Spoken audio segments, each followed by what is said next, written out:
Hello guys. आज की class में हम लोग पाठ्यक्रम के विभिन्न प्रकार के बारे में जानेंगे जो निम्नवत हैं, जिसमें पहला है।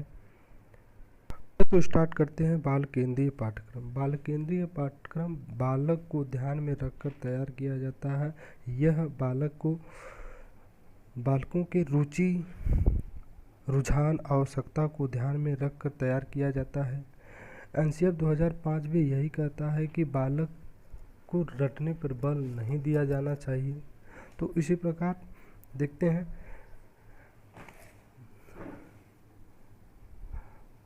बाल केंद्रीय पाठ्यक्रम का अभिप्राय उस पाठ्यक्रम से है जिसका संगठन बालक की प्रवृत्ति, रुचि, रुझान, आवश्यकता आदि को ध्यान में रखकर किया जाता है। अर्थात इस पाठ्यक्रम में विषयों की अपेक्षा बालकों को मुख्य स्थान दिया जाता है।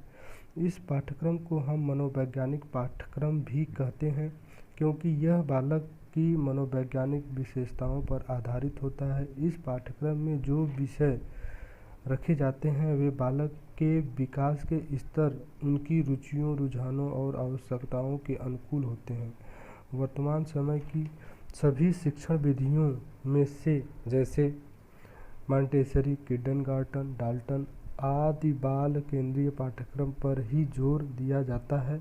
यह प्रयोगवादी विचारधारा पर आधारित है। प्रयोगवादी विचारधारा यानी कि जैसे ही मारिया मॉन्टेसरी, किंडरगार्टन, डाल्टन आदि बाल केंद्रीय विधियाँ थी, उसमें प्रयोग किया जाता था। बालकों पर अनेकों प्रकार से प्रयोग करके ही उन पर शिक्षा और उन्हें खुले आसमान के नीचे शिक्षा प्रदान की जाती थी।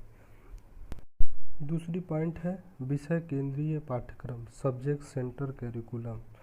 इसमें बालक को ध्यान में रखकर नहीं बल्कि विषयों को ध्यान में रखकर पाठ्यक्रम तैयार किए जाते हैं। इसमें रटने पर बल दिया जाता है और इसके साथ साथ परीक्षा पर भी बल दिया जाता है। जैसे देखते हैं विषय केंद्रीय पाठ्यक्रम उस पाठ्यक्रमों को कहते हैं जिसमें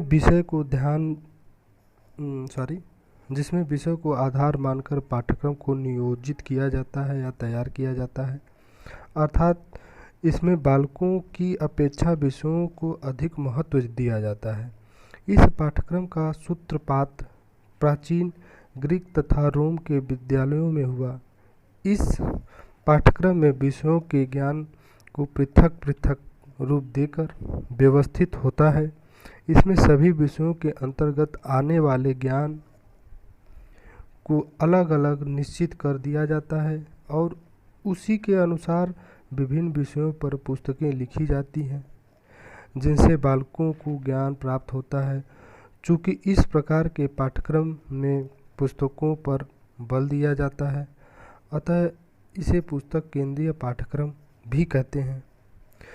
पुस्तकों पर आधारित होने के कारण ही यह पाठ्यक्रम अमनोवैज्ञानिक भी माना जाता है, क्योंकि इसमें बालक की रुचियों एवं आवश्यकताओं को ध्यान में नहीं रखा जाता है। यह पाठ्यक्रम बालक के रटने की आदत को प्रोत्साहित करता है। नेक्स्ट है अनुभव केंद्रीय पाठ्यक्रम, एक्सपीरियंस सेंटर करिकुलम। इसमें अनुभव को ध्यान में रखकर पाठ्यक्रम तैयार किया जाता है।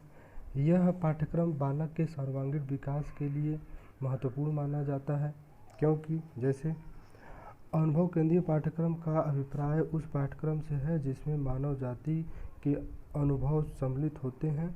दूसरे शब्दों के अनुसार केंद्रीय पाठ्यक्रम विषयों की अपेक्षा अनुभव पर आधारित होता है। इस पाठ्यक्रम का उद्देश्य बालकों को प्रेरणा देना तथा उनके जीवनों को उपयोगी बनाना। यह भौतिक तथा सामाजिक वातावरण का अधिक से अधिक प्रयोग करता है, क्योंकि इसमें बालक को स्वाभाविक ढंग से अनुभव प्राप्त को मिलता है। यह कारण है कि यह पूर्णतया मनोवैज्ञानिक पर आधारित होता है तथा इसका संबंध छात्रों की रुचियों, आवश्यकताओं तथा योग्यताओं से सीधा होता है। नेक्स्ट है जो सबसे इम्पोर्टेंट है कोर पाठ्यक्रम। कोर पाठ्यक्रम क्या होता है?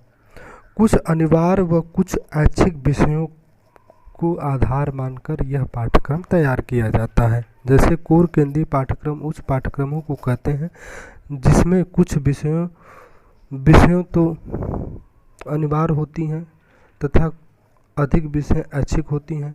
अनिवार्य विषयों का अध्ययन करना प्रत्येक बालक के लिए अनिवार्य होता है तथा व्यक्तिगत ऐच्छिक विषयों को व्यक्तिगत रुचियों तथा क्षमताओं के अनुसार चुना जा सकता है। यह पाठ्यक्रम अमेरिका की देन है, जिसके अंतर्गत प्रत्येक बालक को व्यक्तिगत तथा सामाजिक दोनों प्रकार की समस्याओं के संबंध में ऐसे अनुभव दिए जाते हैं जिनके द्वारा वह अपने भावी जीवन में आने वाली प्रत्येक समस्या को सरलतापूर्वक सुलझाते हुए कुशल एवं समाज उपयोगी एवं उत्तम नागरिक बन सके।